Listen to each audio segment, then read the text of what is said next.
Welcome to LOA Today.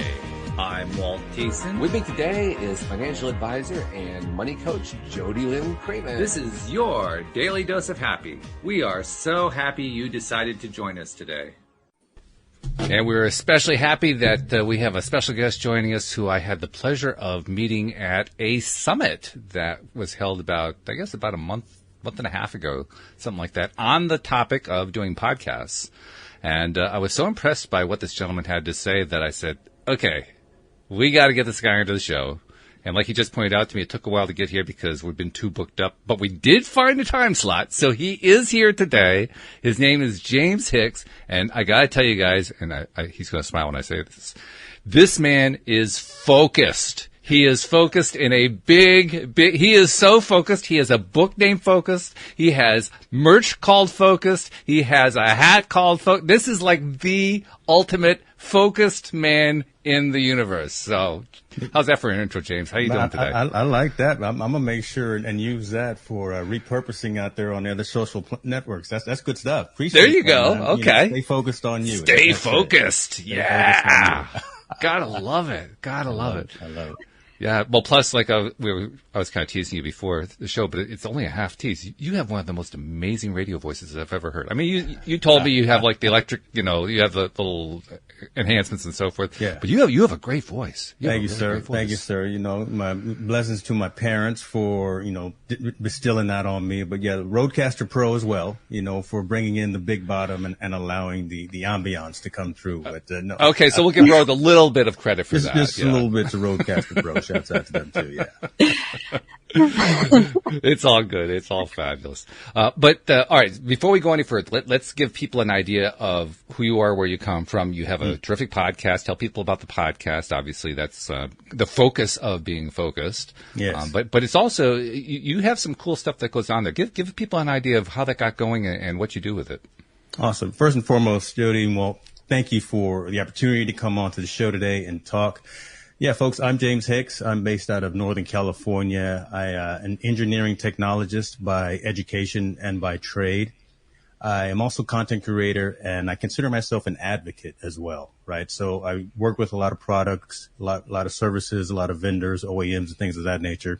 And I'll typically talk and tell those stories about products, services, platforms, and things of that I would recommend to you as another consumer.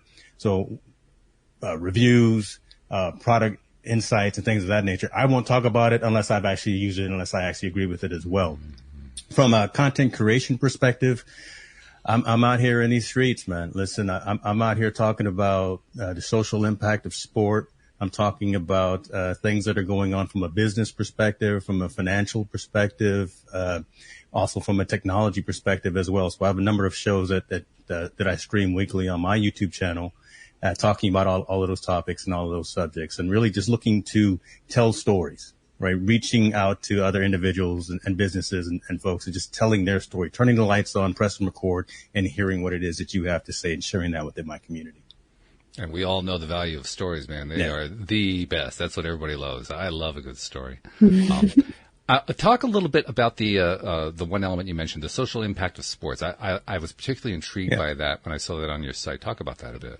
Yeah, so Tuesday night, 6:30 p.m. Pacific Standard Time, me and my co-host, Montel Allen, we have a show called Team No Sleep, right? And instead of talking about just the NBA playoffs that are happening right now, just talking about the scores and what type of shoes the players are wearing and all of that stuff, we actually dive deeper and talk about the social impact of a lot of things that are happening around the sports world. Think about Brittany Griner right now being held in Russia. So we talk about that a lot. We talked about NIL, the name, image, and likeness, how a lot of these NCAA, how these college athletes now are coming into real money being paid for their name, image, and likeness. And what does that mean for a 17, 18, 19-year-old, maybe coming from nothing or very meager beginnings and now getting paid $50,000 to go bag groceries at the local Kroger. Right. What does that do, right, to someone, at that young early age? So we talk about those types of things, and there's been a lot of domestic abuse things that are happening with a lot of athletes. So we talk about, the psyche of that. We talk about mental health, mental awareness, and specifically talk about why men don't talk about mental health, mental awareness, and things of that nature, right? Because women got it down, right? You've got your cliques, you got your, like my wife, right? She's got her crew. They go out and do their thing, and they fellowship, and they back and forth, and they chime off each other. We like to talk about our feelings. You do, and that's the good thing. Why don't guys do that? Right. So I'm bringing up, those types of conversations and really trying to get men to be more comfortable talking about things that matter. So raising that level of conversation again. I love that. And Yeah, it's beautiful. certainly that's something we do here. I mean, we're both genders get the emotions out on the table regularly. So Got to do it, man. You got to do it. I don't know if you saw it. There's a video that just started going viral yesterday. I'm a New York Yankee baseball fan, and so I saw it through that. Aaron Judge, who plays on the Yankees, hit a home run up in Toronto. And after the home run was hit in the stands, the camera held on the stands where a fan in a Toronto sweatshirt picked up the ball off the ground where it had come to a halt, held it up like, okay, celebrating, I got the ball. And then he saw a kid to his right wearing a Yankee hat and Yankee shirt, I believe, and handed the kid the ball. And the kid broke down in tears, reached over and hugged the man on camera. The thing went instantly viral. I saw it come through my, my RSS feed. And I said, we're definitely going to talk about that next week. But again, those kinds of things, right? I mean, those really what resonate, what matter, and what makes you talk about it the very next day. Yeah. Right. Because no one cares about the score. That stuff is just, that's very tactical. I'd rather talk about the strategic things, the things that actually pull at the emotions a lot of times as well. Mm-hmm. But, and something just like that is a perfect example. Yeah. So I guess we're proving that men really do have an emotion. You just need to bring it out a little bit of time. That's right. Yeah. Right. Don't be scared to talk about it, be vocal sometimes. Yeah. I think that's actually part of what's happened with the overall, I'm not even sure how to label it, the trend of the 21st century coming out of the 20th century. I'm not sure how to label that. But during that period of time, I think it has a lot to do with the rise of the internet and all the ways that the internet has brought people together on a very wide distance across the world. That's definitely part of it. It's also kind of like the end of the arc that started in the 60s, 70s, early 80s, where there was more attention to emotions, feelings, the importance of honoring all that kind of stuff. It's like the whole thing has kind of dovetailed. And I think that's partly why we are seeing more and more of everybody, not just men, everybody being willing to acknowledge emotions, not just admit to them, but to celebrate them. And say, this is actually a superpower. This isn't something to hide in a closet. This is good stuff. If there, I guess, was any blessing, I don't know if there was a blessing of COVID, but it was the fact that maybe we got a time to be more introspective, to pause and actually think about what really matters to each of us. Reach out to that sphere of influence that we have, our close family, our close friends, acquaintances, things of that nature, and really got folks to think that I need to call Jody and just check to make sure that she's okay. I need to call Walt just to check in and make sure that he's got what he needs. And those are the things that really started to matter. And again, just that 18 months that we were cooped up, locked up, and couldn't do anything really helped us to stay focused on ourselves and understand what mattered and what really resonated and what was of relevance in our lives. Mm-hmm. I couldn't agree more. I think it was very eye-opening for a lot of people, myself included, what you were focused on before the pandemic, and then, almost like recreating what you really want your life to be about and what's important to you through it. Or that's what I focused on, for sure. And beyond that, I think we found, yes, COVID was a very trying time. It was, for many people, a very stressful time. It was full of disease, and it had death, and it had all kinds of stuff going on. But look at all the positives that have come out of it. I mean, you just named one of them there, James, but there's actually a bunch of them. One of the big ones, I love this one. This one I just think it's both funny and happy at the same time. Not so happy for employers, and I'm an employer, so I know that side of it too. But there was the big debate that had been going on for years about, we got to raise the minimum wage. The minimum wage has to go up. It's just not fair, blah, blah, blah, blah, blah, blah. Congress couldn't get together. The Democrats got elected. They couldn't get it together. And then the COVID pandemic comes along, and people start working at home, and they like working at home. And the people who are in the service industries, while they appreciated the love, they were saying, we're kind of getting the short end of the stick. I'm going to change careers.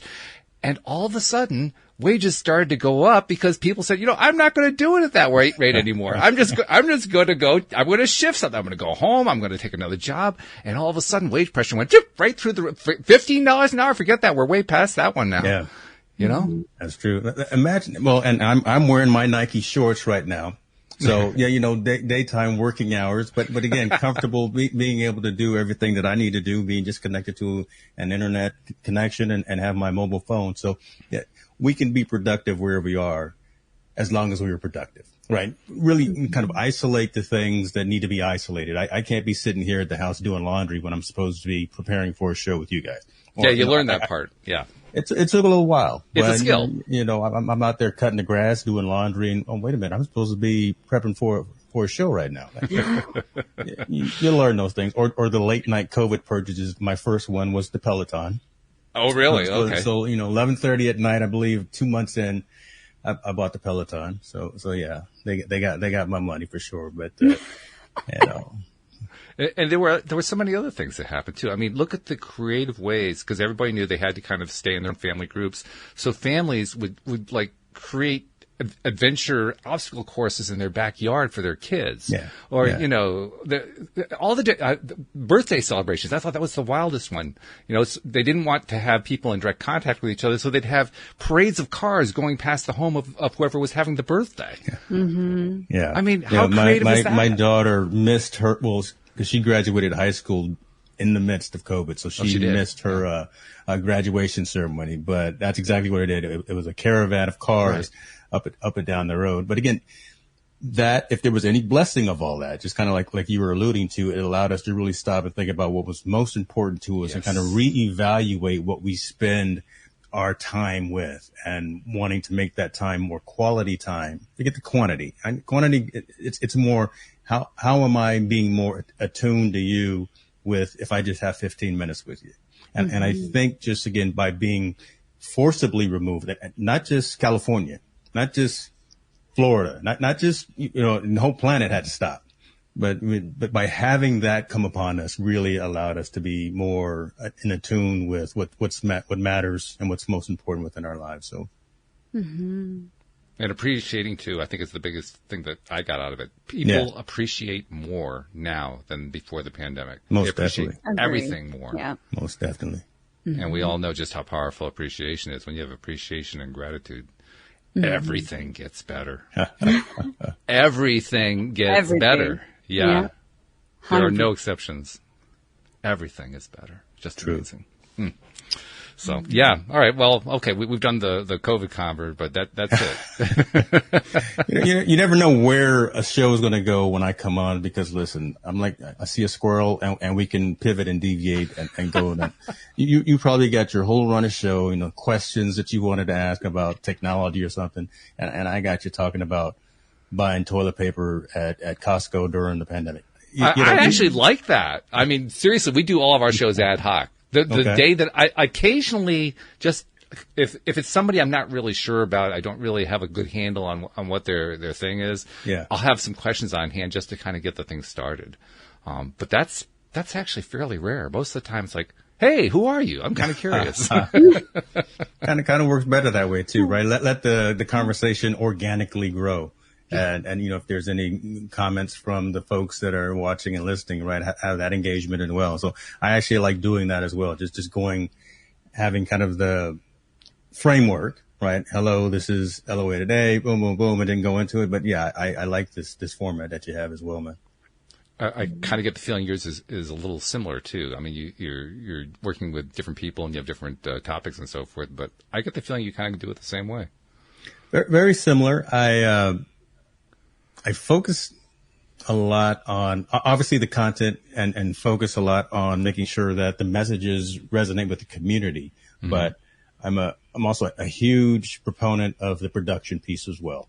Right. So, typically I'll stream later at night. So it's a little more ambient lighting here in my studio. You see all the crazy lights going and things of that nature. So I really focus on making sure that production value matches the content value, right? So content is king and is most important, but I want it to look right, want it to sound right, kind of as you alluded to as well. So I really have been kind of meticulous in all those pieces as well to say that one of James Hicks's show on HNM Live is A+ quality, or at least an A quality. Oh no, I think you get always the A+. striving for. Yeah. It's just like a survey, right? I'll never give anybody a 10. I'll always give them a 9 because there's always Give them something to shoot for.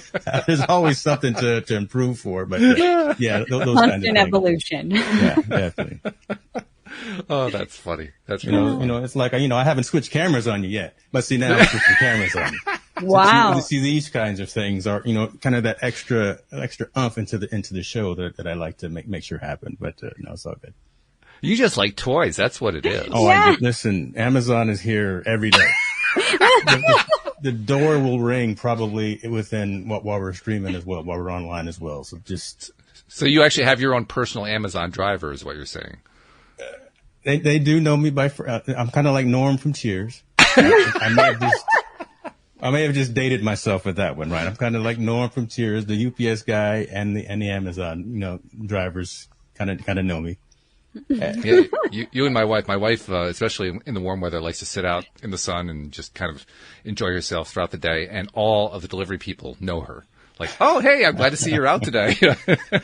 It's the same That's kind like of my thing. husband. Everybody knows my husband. We'll just go through the grocery store and I'll be like, hey, nice to see you. I'm like, who's that? He's like, I don't know. I met them last week. We had a conversation for half an hour. I'm like, what? That is hilarious. That is hilarious. It's great to have that kind of gregarious skill, though, because that's what he has, obviously. He can talk to anybody. Yeah. He loves talking to people. I'm like, come on, like, let's wrap it up. I've got stuff to do. Time to go. Right? It's time to, party's over. It's time to Yeah. go. Right? Trying to beat the traffic. But that's ironic because we're the ones doing the podcast. Wait a minute. There's something not right here. Am I missing something? What, does your husband even have a podcast? He should be doing one if he's doing that in public. He's a farmer and electrician. I'm trying to get him on to doing reels, cause he's got such a green thumb and he's so good at that stuff, but it comes second nature, sort of. I mean, he comes from a family that does that and his dad's, has a horticulture background and all of that. But I'm like, you need to record this and put it on, I don't know, some sort of social platform, Instagram, Facebook, I don't know, YouTube, whatever it is, cause people want to learn about all of this. Sure. So I'm getting him there. Slowly but surely, we will get him on the internet. This is what you do. You just pull your phone out and you. I was just going to say that. Yeah, right. And throw them out there on TikTok, and before you know it, you got like 1 million likes and 1 million followers, and you got all kind of brand deals coming. That's what you do. You just put a camera up while he's working and throw it out there on TikTok or something. I'm going to, because he's obsessed with growing giant pumpkins. So I think he should be out there because it's cool to watch the process that he goes through and all of this stuff. He's very meticulous with all of this. And then he grows 500-pound pumpkins. And this year he's shooting for 2,000 pounds. Oh, jeez. I've never seen one before he started growing them. They're just the craziest thing ever. So, yeah. How do you carve a 2,000-pound pumpkin? I mean, do you have like a neighborhood team or something? I don't know. The one that we had last year was, I think, 440, and his sister carved it. Wow. But to give you an idea, his sister's kids are, I'm going to butcher this, 2 and 6, I believe. So, I don't know how tall a 6-year-old is, but next to this giant pumpkin, she was tiny. Just little. This thing was huge. And then they carved it and everybody's like, oh my God, it would be a great advertising piece. That's the way that I think is, we could put it at City Hall in our nearest town and get the fertilizer plant that's down the road to supply us with stuff. And, this is a great advertising opportunity for people. Who doesn't love giant pumpkins? It's time. Your homework after today's show is fire up that TikTok account. Yeah. All right. I'm subscribing to. I want to know because I'm going to be heckling in the comments. So definitely. Perfect. Okay. Yeah. I'm gonna do it. Well, he just recently subscribed to TikTok for the first time. So I'm gonna be like, hey, let's use this. Okay, good. You have your excuse. Entertainment. Let's make a little business out of this. Love it. That is cool. That'll take off fast too. I mean, because what's the thing now? I guess is doing certain kinds of dances on TikTok. This will blow the dances away. Well, it's funny though. You think about the usage of these social platforms, and I keep talking about TikTok, especially because there's been more views and usage of TikTok lately, even comparative to something like Facebook and Instagram, and getting close to YouTube as well, right? Just because, again, you can consume it very fast, right? Each video is only 1 to 2 to 3 minutes long, or whatever the case may be, and folks can just easily swipe through and scroll through and consume a ton of content. Next thing you know, you've been sitting there for half an hour. Yeah. Maybe that's just me, unfortunately, right? Again, I think it's all the TikTok users, actually. I don't do it myself, but I see the people who are just glued to the phone. So from that, vicariously, I know what you're talking about. Yeah. Yeah. Well, and think about that from a content creator's perspective, right? So I'm bringing it back to that.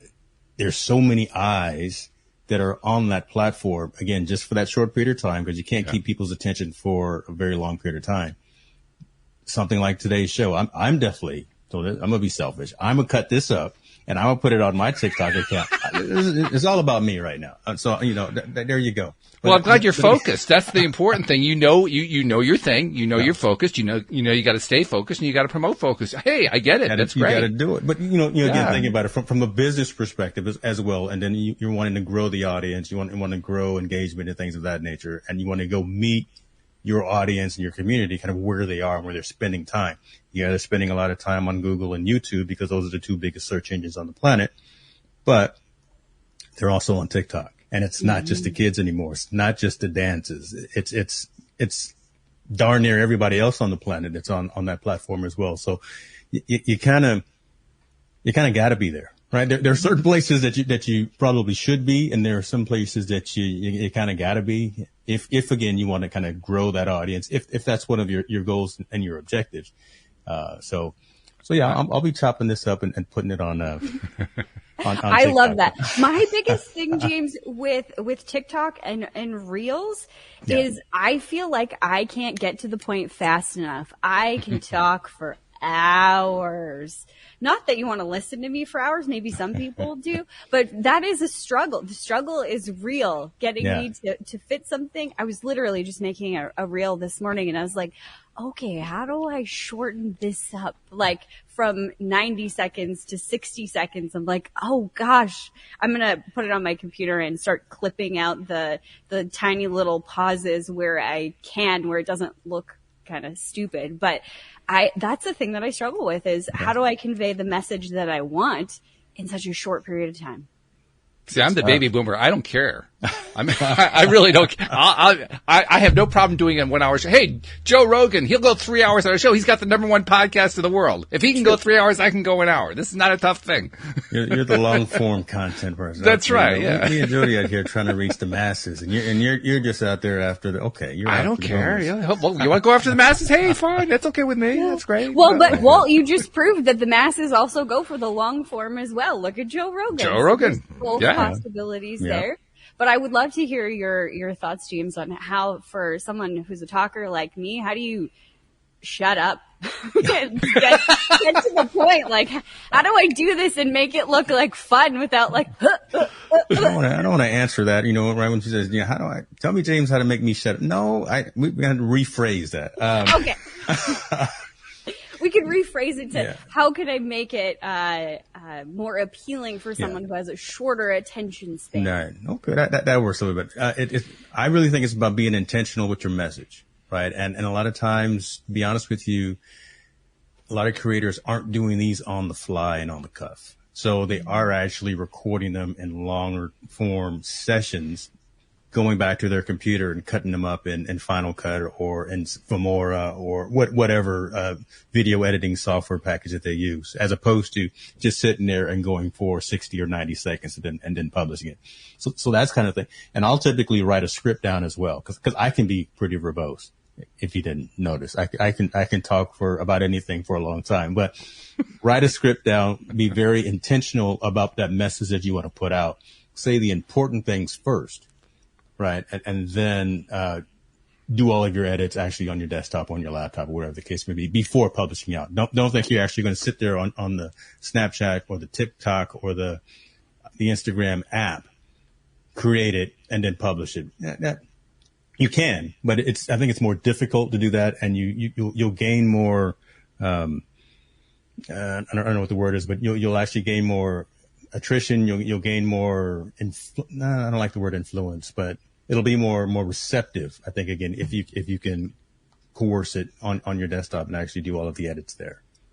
That's actually I don't like the word influence. Well, that's all right. We'll take that one out. Editor, cut that one out. So, but no, seriously, I think you made a very important point there. And I'll kind of rephrase it the way I was thinking about it when you said it. But you talked about getting your main points out up front. Mm-hmm. And as soon as you said that, what cued in my mind is that's precisely what a journalist would have done, some like 20, 30, 40 years ago. They were all about getting all the important points into the first, not let alone the first paragraph, the first sentence, preferably the first 4 or 5 words. And if you could get your focus down to that level and you could do it well, you could keep your readers coming back over and over and over again, wanting to read one article after another because every single article hit them between the eyes as soon as they started reading it. You're talking about the same thing, but you're just talking about it in terms of, modern 21st century media. Mm-hmm. And it resonates to not just print, television, digital, but also in person, right? So now we're getting to get back out and do live conferences and live seminars and things of that nature. I'm actually doing a speaking engagement in August. So I'm really looking at making sure that I hit those key points early while everyone is still awake before I put everyone to sleep. So I've got their attention sooner and later. So they set precedents, set subject matter expertise, things of that nature, right? But I think that just matters from any situation, professional or personal as well. Say what you got to say. I'm sorry, I got to call BS on that. I can't imagine you putting people to sleep. So sorry, we're gonna take that one away from you. No, you know what, Walt? I think I would like. There's those apps that have like the bedtime stories that lull you to sleep. So deliberately, I could totally listen to James tell me a bedtime story. I could see it in my mind as soon as you said that. I see a new business venture. I'm writing books here now. Maybe I'll do audio books as well. Sleep meditation. Audio books are big. Where you at? Calm, Headspace, whomever else. Let me give you my email so we can. What's really interesting about audiobooks is how people who are the devotees, the ones who love to read by listening to them, are devoted listeners/readers. Devoted. Like they're the ones who will go crazy buying off of Amazon or whatever. They'll just buy, like 20 titles at a time and just gang listen to them as they're going through their day. Yeah. So you're on the right track when you're talking about an audiobook, man. I go to the gym every other day, every other night, and I no longer listen to just music. I've got Audible loaded. Mm-hmm. I just got through listening to, YouTube Secrets by Sean Cannell, right? And Benji from Think Media. So that's what I'm listening to as I'm in there working out, as opposed to a lot of music all the time. I'm actually training the mind at the same time where I'm training the body. So podcasts, audiobooks, things of that's, we got to continue to evolve, continue to educate ourselves as well. So take advantage of the time that we have as opposed to just, we can't just veg out all the time, right? Be constructive and be willing recipients to learn as much as we possibly can, I think. Plus, like Jody was saying, you got the voice for it. Yeah, doing an audiobook? I'm gonna do an audio. There it is. I'm gonna do it. Seriously. I'll put you in the dedication page, right? Well, thank you. I appreciate that. I did this because of Jody and Walt. Hey, I like that. Being 2% off the top. Sure. After taxes, 2%. That's how I think, right? So I'm already thinking about the monetization piece. You're not going to get any argument over here. No, seriously, this is good. Let me ask you a little bit more about the podcast that you do, because I think you have some really cool concepts going on there. We talked about the social impact part.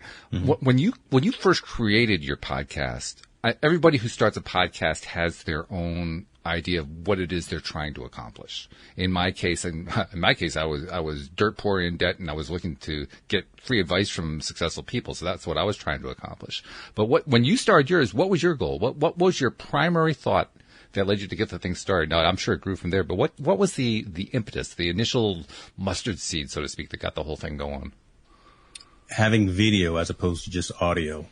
Right, so I started blogging, right? I've been using WordPress and doing blogs for over a decade. Mm-hmm. And it's very one dimensional, not even two dimensional. It's very, very one dimensional because, it's just a text and you gotta show emotion through your words. And that takes, you can do it. It takes a little bit more effort and a little more time. Mm-hmm. The audio piece is good as well because you can hear the inflection in the voice and you can hear those types of things and different timbre and things of that.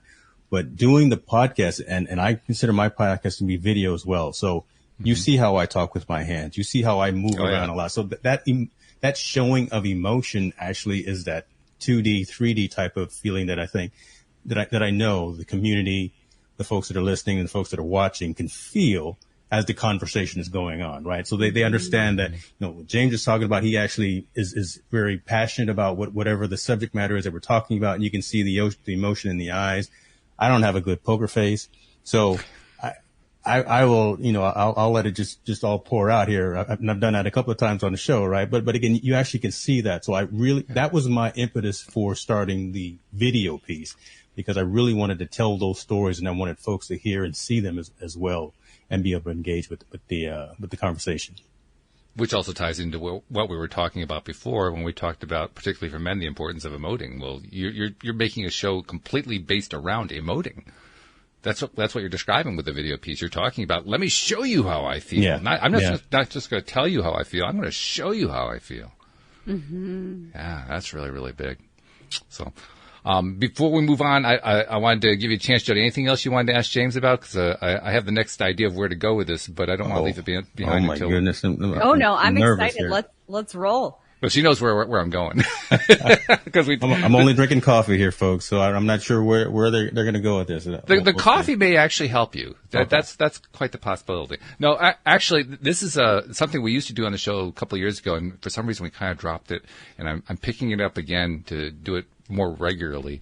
We call it Q&A, and ideally it's where we get listeners sending in questions, comments, topics, all that kind of thing, and then we talk about that. But we don't always have that. So in the event we don't have that, I just go out on Facebook to the various groups to find anything I can find about somebody asking for help with something. Oh, okay. That's just ask, just go out to Facebook randomly. Oh my God, it's dangerous. It's not quite random. No, I mean, I actually have a VA who goes out and does it for me, and I give her criteria of what to look for. But basically, I'm asking her to look for posts where they're asking for help to solve something. Okay.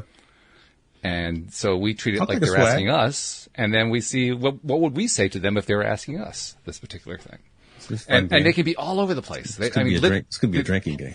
It could be. It could be. Well, maybe we're going to invent that. Who knows? Yeah. So, all right.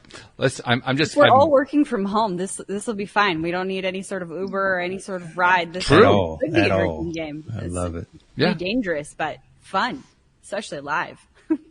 Good thing we're not behind the wheel, not how to think about it. Yeah. Okay. Anyway.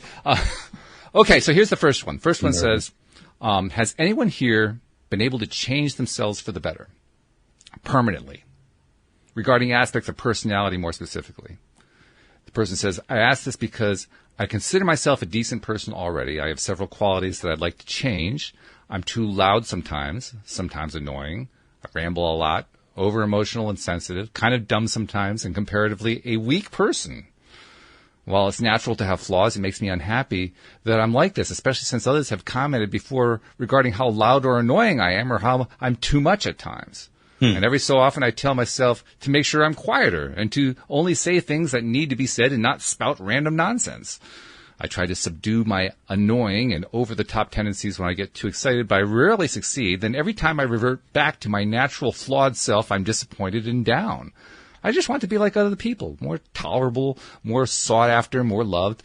But no matter how badly I want this, I can't seem to change in the way I want to. And am I just not disciplined enough? And if so, how can I become more disciplined? Because I so badly want to be different, but I don't know if it can even be done. I can't be happy with myself like this. There's a clear idea in my mind of what kind of person I want to be, but I just can't reach it. Any ideas on how to do it? Wow. I'm ladies first. Ladies first on this one. That's funny. Well, I think we take this a lot of different ways. Yeah. But first, my heart kind of hurts for this individual that they want to be like everyone else. Because I truly believe that you weren't put here to be like anyone else but you. And it hurts my heart that he wants to change so badly to fit into everybody else's box instead of learning how to love himself, to be more in full expression of who he truly is. And yeah, so that kind of hurts my heart a little bit. And I would ask some questions around that. I'm loud and annoying and whatever. Well, maybe you should find some new friends that don't find you loud or annoying, or that are excited by that or like that part of you. But when you're going into the world not liking that piece of you, you're going to attract who you are. So you're going to attract more people who don't like that part of you. I do believe that you can change for the better. I do believe that you can make permanent change. For me, I was very, very shy. Like I had one lady at, my previous career before I got into finance, when I started to grow and blossom and whatever and become this iteration of myself. By the way, I think that we're in constant evolution of self. We're not trees. We're in constant evolution. So, the iteration I am right now in front of you is different than even yesterday, perhaps. But she had said, as you went on this journey, you went from like this little tiny mouse in the corner just doing your work. Don't look at me. Don't talk to me. That's who I was back then, obviously, because I was afraid of being stupid, or there was a lot of fears and shame and stuff that I needed to deal with to move through to become this person. And I'm completely different because I made a choice to be different and to really be okay with who I am. I am very incredibly smart at certain things. I can explain to you how currency works and fiscal policy, monetary policy, like all of this stuff, the energy behind money. And it's very brilliant when it comes out. But you ask me basic math and I'm like, calculator? Really stupid in terms of what he said. And that used to really embarrass me. Until I realized that it's something that humbles me. It keeps me humble to not be that good at everything. I'm okay that I can't do basic math because I have a freaking calculator. And if you don't like that about me, then you're not my person. You're not my people that I should be around. Love me for who I am. And I'm not saying that you should use that as an excuse not to change, but who do you truly want to be? How do you want to show up in this world? And how can you be more authentically you? Not what someone else wants you to be. Ooh, there you go. I'm bringing sound effects in too. I love that. Listen, Jody dropped it right there, folks. I'm bringing in. Come on now. We're going to use this as a clip for my TikTok. Yeah, that's pretty good. That's what ladies first. I'm glad that was good stuff. Did you want to take a swing at it, James? Listen, you don't want anybody else to come in after that. That's it. That's the mic drop moment right there. I mean, she basically just threw the gauntlet down. I mean, now the challenge is like, can you match this one? I stay in my lane in terms of my level of expertise on things, but I will give my armchair quarterback, and I'm curious about who that individual has around them. Right, who their team is, who their infrastructure that I called it at one time their sphere of influence. Right, I mean, are there folks around them that can be more encouraging to that individual as opposed to demeaning, as opposed to talking down to and things like that? You always want to be. It's preferable to be around positive people on a positive trajectory as opposed to folks that are stagnant and instilled. Because again, you're not going to go anywhere, and that's not going to be positive for you mentally, physically. In any kind of way. So I'm curious about that, and I wonder about that. Fear of missing out, imposter syndrome. Those are some of the things that I think about when I heard what you were saying as well. And those really should not be in our vocabulary. I can't spend my valuable time, my time worrying about trying to be like somebody else. I just need to be the best me that I can be, as opposed to trying to be like Mike. Trying to be like Walt, trying to be like someone else, because their journey and their story is different than mine, right? I took a left at the fork in the road as opposed to someone else going straight. So my journey is completely different. So I can't necessarily gauge and guide by what they're doing. I have to go my own path. I need to fall a couple of times, and I need to get back up and learn from that fall, so I hopefully don't do it again, or it doesn't hurt as bad next time. And I can then tell somebody else along the way that, hey, watch out for that pothole right here. Watch out for that particular situation, because I got into a situation and I prefer that you to not do it as well. Walk around it. I talk in analogies a lot, but I think you kind of understand what I'm saying, right? Think about who you've got around you. Try to be yourself as opposed to worrying about other folks that are around you, and walk your own walk. and live your own story. And I think you'll be in a better sense. But counseling, therapy, conversations, mental health, all of that is necessary as well. So let's not trivialize or marginalize that. I mean, having that type of conversation with someone who is trained in these types of scenarios could also be a good scenario as well for this particular individual. I don't think you had any trouble matching Jody's hurdle there. I mean, that was good. That was really good. Yeah. I'm going to kind of piggyback off of what you guys said. I'm going to take it in a slightly different direction by asking this person, you just itemize all the things about yourself that you don't like. What do you like? Yeah. What do you like about yourself? And the reason I mentioned that is certainly it's always a good idea to take inventory and identify where can I improve, what do I want to work on about myself today? That's always a good thing to do. Yeah. But somewhere along the line, we also have to take the time to say, here's what I appreciate about myself. True. Very true. Because if we don't, we're just like, who are we? Who is the hardest person in the world on us? It's us. There it is. I mean, we're brutal to ourselves. Mm-hmm. We are. If we treated our best friend the way we treated ourselves, we wouldn't have a best friend. Nope. That's it's true true right there. That is right? very true. Yeah. 100%. So maybe cut ourselves a little slack and say, there's some good stuff going on here. Mm-hmm. And maybe identify some of that good stuff. Maybe write it down. Maybe put it on a piece of paper, post it on the wall, take a look at it every day. Say, yeah, thank you for me.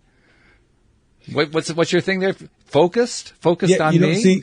And that's exactly what this book is about, right? Yeah. It's a planner and it's an agenda and it's really a journal for right now. It's 3 months time frame and mm-hmm. really about writing it down. And there's value, I believe, in actually putting pen to paper, right? Because when it's in your head, it's just a plan. But when you actually write it down, I really consider it to be a goal and something that you strive for because you've either spoken it or written it down. So it will become, you've spoken into existence, right? Mm-hmm. So as opposed to just saying, one of these days, I want to have X number of dollars.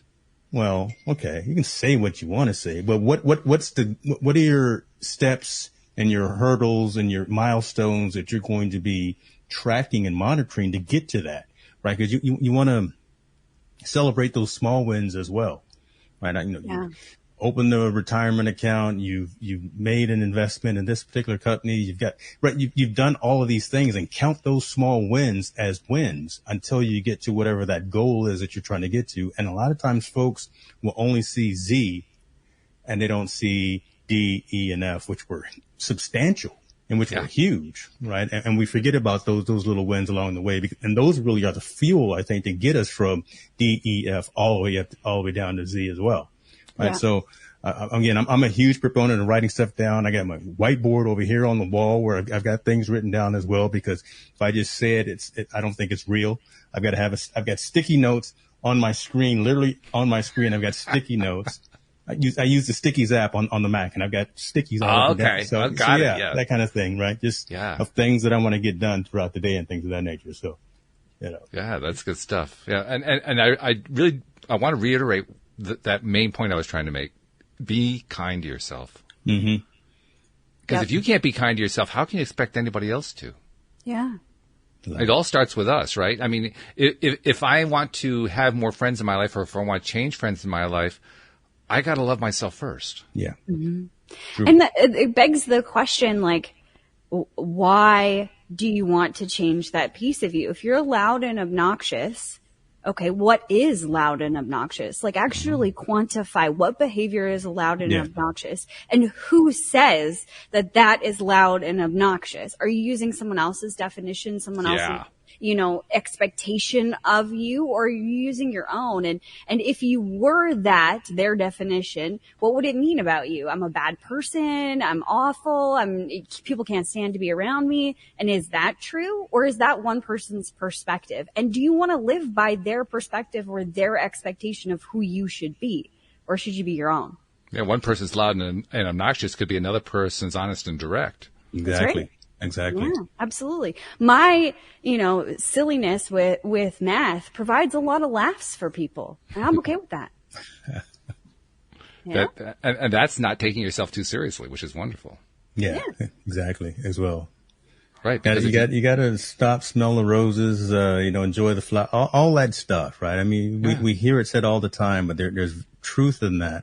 And that alleviates ulcers and high blood pressure. Just, I don't want to trivialize, right? And say, just find a way to be happy about it. But, find the brighter side of whatever situation that you're going through, right? There really are folks that are much more significantly negatively impacted in life than your situation. Like you were saying, Walt, there's got to be something good about you that you can find about you, and that you can look at yourself in the mirror and say, I am happy with this particular aspect of me. I'm a good friend. I'm a good father, son, whatever the case may be. I know how to do these particular things well, whatever the case may be. There's got to be some aspects of you in your life that are positive, and accentuate those as opposed to the negative stuff. So. I love that you mentioned the mirror. Mirror work is one of my favorite things to do. Have you guys ever done the thing where you look in the mirror, you look directly into your own eyes, deep into your own eyes, and you say, I love you? Have you ever done that?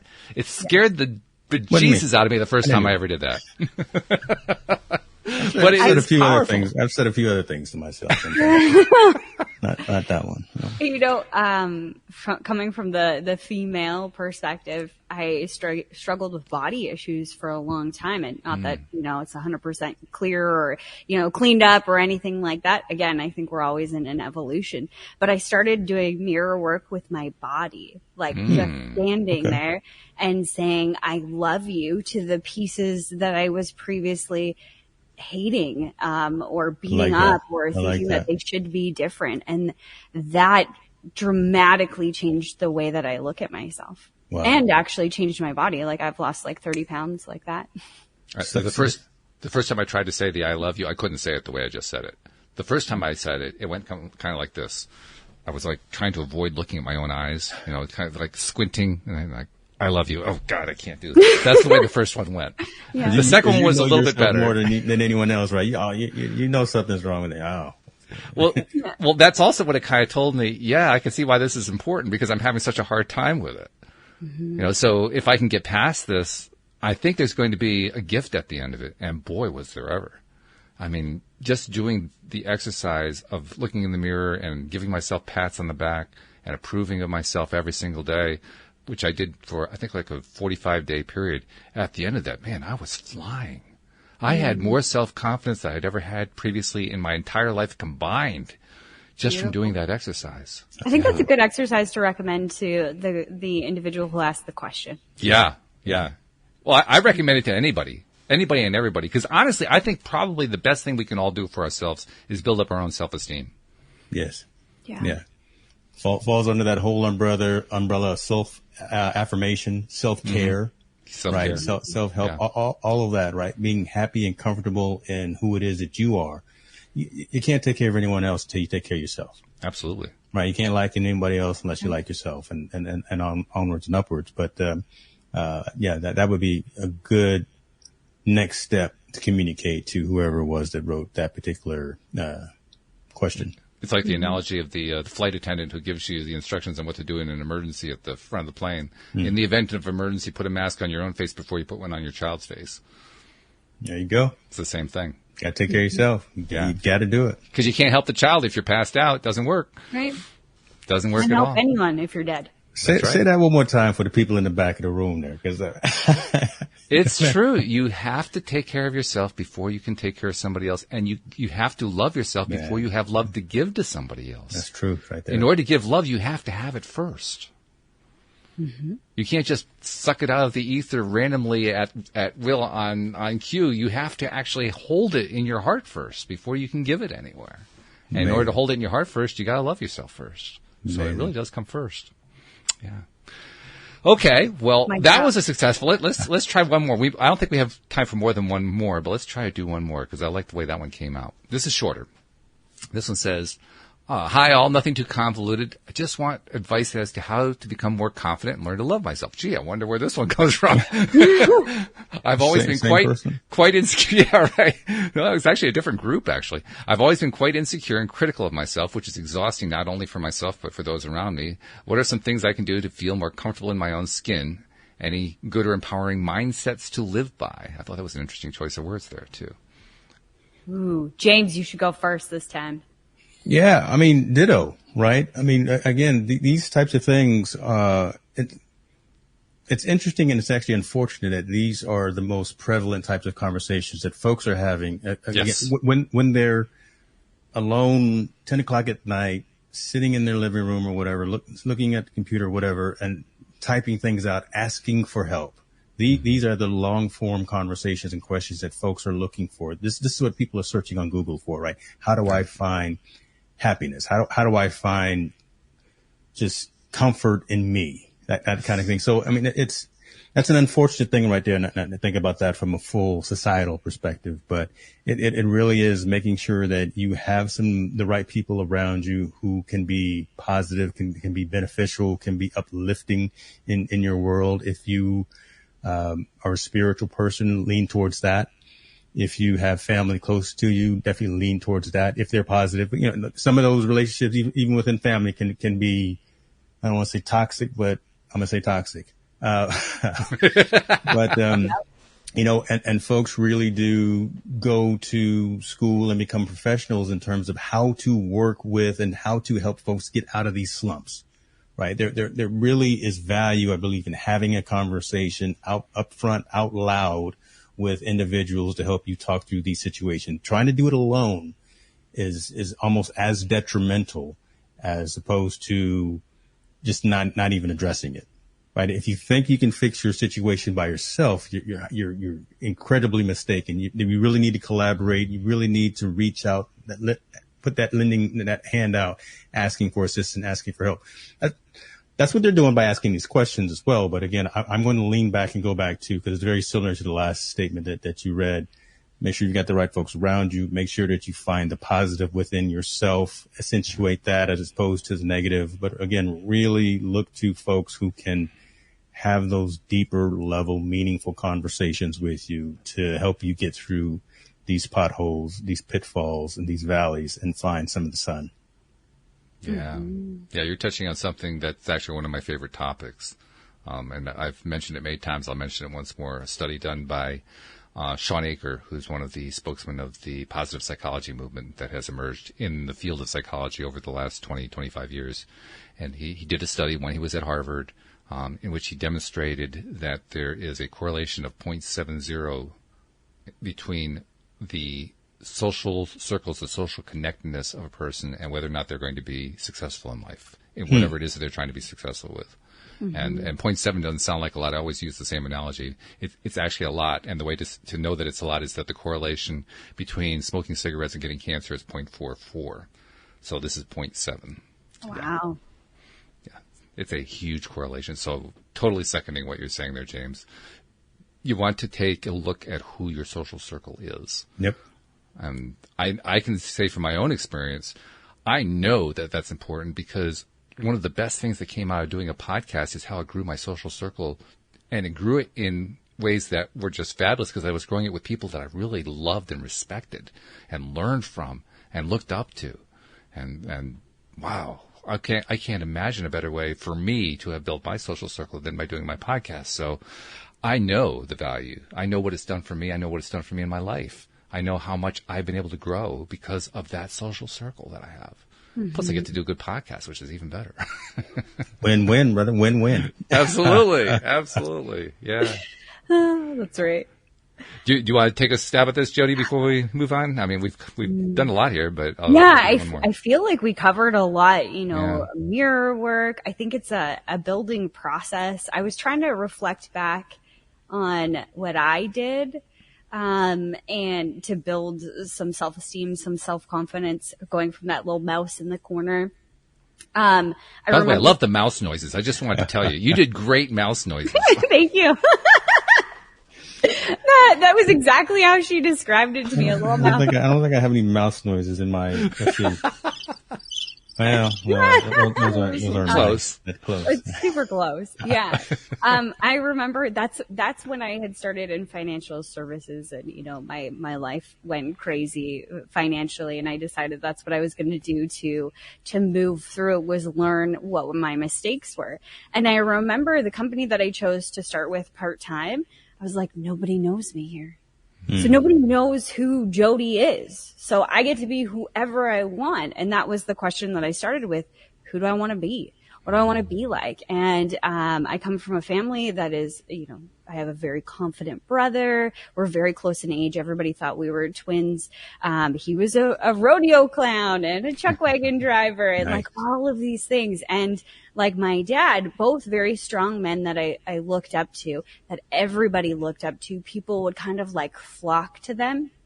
And I was like jealous that they were always like the ones, you know, oh, you're Jody. Oh, you're Wayne's daughter, or you're Cody's sister. And I'm like, I am Jody. Yeah. You know, nobody, I didn't have the confidence to say that back then. But going into this new career path, nobody knew me, and nobody knew my brother or my dad. So I could be whatever I wanted to be. So I started practicing with that when I walk in. If I was confident, how would I walk? How does a confident person walk? Yeah. How do they talk? Like, just like some of the small, like, kind of sounds stupid, but smaller things. If I could practice those things, and I could practice being more confident within myself, whether it was just the way that I sat or the way that I walked or the way that I talked, then eventually I would feel more confident. And it did. It worked. What's interesting now, looking back on everything, is that the stuff that I was so jealous with my dad and my brother, like they have all these skills, and they can really pull people together, and people want to listen, and they're motivating, and all of these things. I'm like a duplicate. Hello, extra copy right here. I'm just like them, but in a different way, in a way that is unique to me. And now I can see that, and it's no longer a competition between my brother and I. I am so grateful for all that he can do. And because he is all of that, doesn't take away from me. And that was the biggest learning for me with confidence, is just because you're looking at the world and they bring X, Y, and Z to the table, it doesn't mean that you are less than. It doesn't have to mean Fabulous. Oh, Great point. I love that.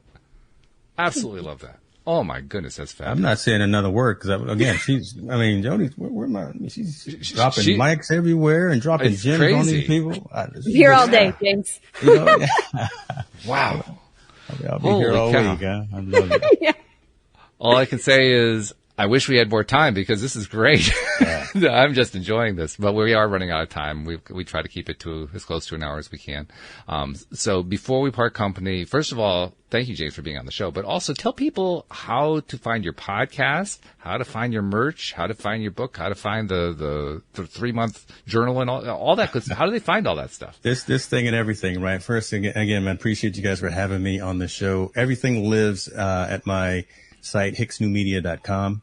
I go live on YouTube again about 3 times a week, and you can catch me there, right there, youtube.com/James Hicks. We'll be live, I think tonight. I'm going to do an Amazon Live show. I'm going to do a shoppable video, so I'll be live there as well. But What do you do in that? I got to interrupt you. What do you do in a shoppable video? I'm curious.